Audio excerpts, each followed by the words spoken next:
ئێرە بڕبڕی پشتی یەکێتی نیشتیمانی کوردستانە لەم دەبەرە بە دەنگی ئێرە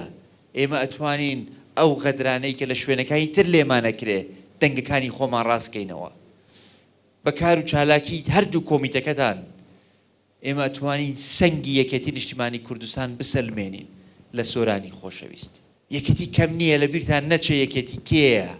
یەکێتی چی کردووە لە ڕابردوو یەکێتی چه خەباتێکی داوە چه خوێنێکی ڕشتووە چه قوربانیەکی داوە